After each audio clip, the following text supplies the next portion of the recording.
Caged System and Scales Introduction. Get ready because we're about to rock and or roll.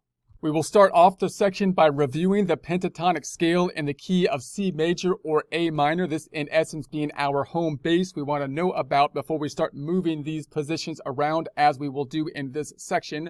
We'll also recap our tablature, how we're going to be reading it with the top string on top. The justification for that being is it would be similar to us being behind the guitar, in essence looking through the neck of the guitar, where the top or low E string would be on the top of the guitar, as opposed to looking at the face of the guitar this way, in which case the small string would be on top. So that is in essence our justification to having the big E string on top, which we believe would be a more intuitive way to look at it. Then, once we take a look at the pentatonic scale, we will also try to tie this out to our music theory. So we've got our whole musical alphabet up top. We'll then take a look at the key that we are considering. In this case, we're considering the key of C. We'll break out the key notes in the key of C. We'll think about the chords that will be along with those notes as well. And we'll try to give step by step kind of the music theory behind it to the extent that you can use these concepts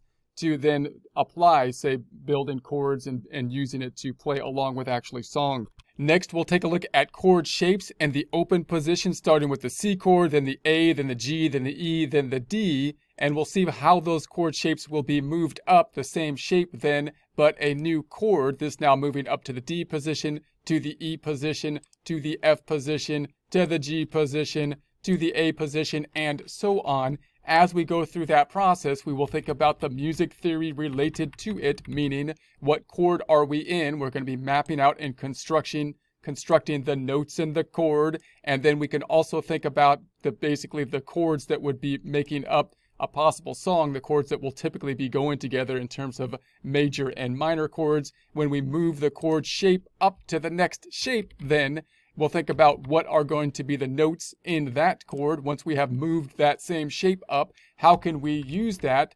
To use it, we want to be thinking about our theory here to say now we are in essence, D, and what are going to be the notes in D and what's going to be basically the music theory behind a D shape so that we can start to apply these concepts, these shapes, not just simply as a new way to play the same kind of chord, but as an idea, a new position on the fretboard that can allow us more freedom to do more things on the fretboard. And each time we move up, we'll think about that new shape in terms of what the notes will be involved in it, and so on with regards to the music theory. Then we will overlap the shapes that we are looking at into our pentatonic scale. So we'll then take a look at the same pentatonic scale we started with. We're now going to put the shape inside of that pentatonic scale. So now we've got the scale in blue, the orange being part of that scale, but this is actually the chord in terms of the C chord within it.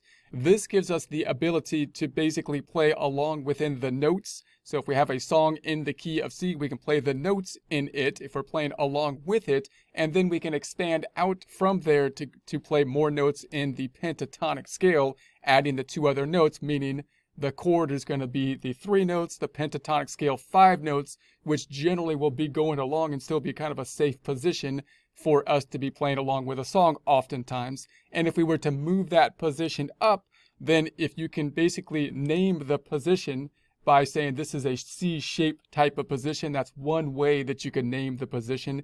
These are conventions that you could use, but they're fairly common conventions. So we'll talk about how you can use then this shape to not only show a different way to finger a chord or a different chord, another way to finger, say, a D chord, but also as an anchoring spot to see where this particular pentatonic shape will be, allowing you to expand to notes that would be more safe notes if you're playing within, a musical theory.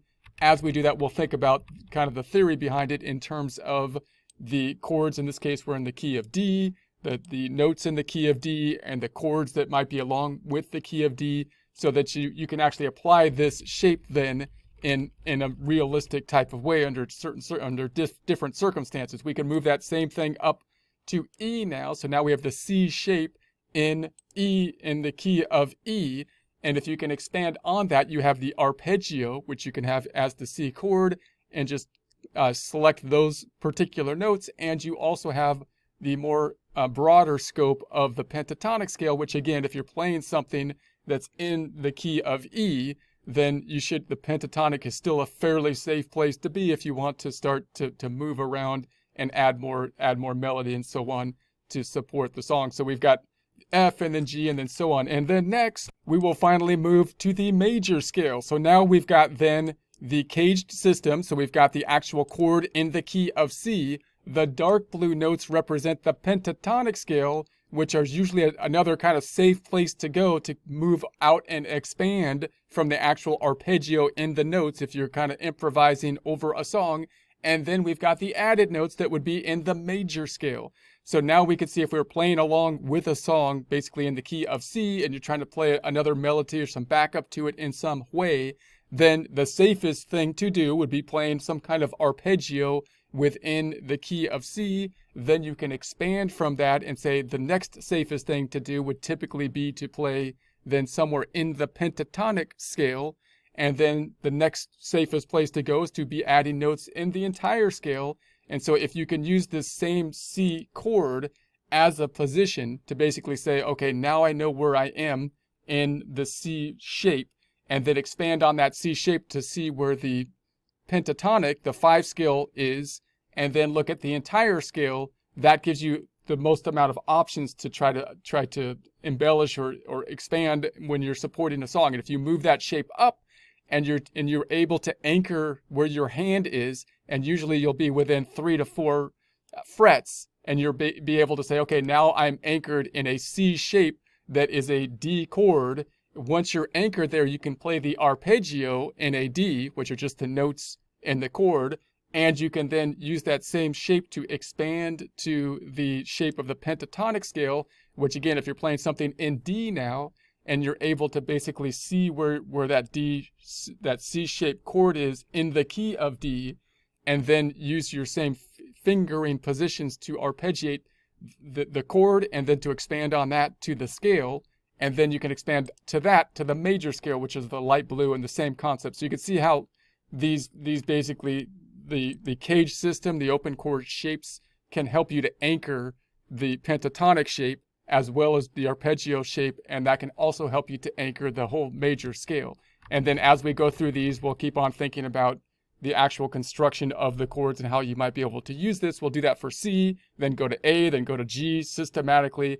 Then once we've done that, we'll talk about how we can alternate then our shapes, meaning we're going to be playing across the whole system in the key of C by changing shapes from a C shape to an A shape and so on. So that's what we'll do in the following section.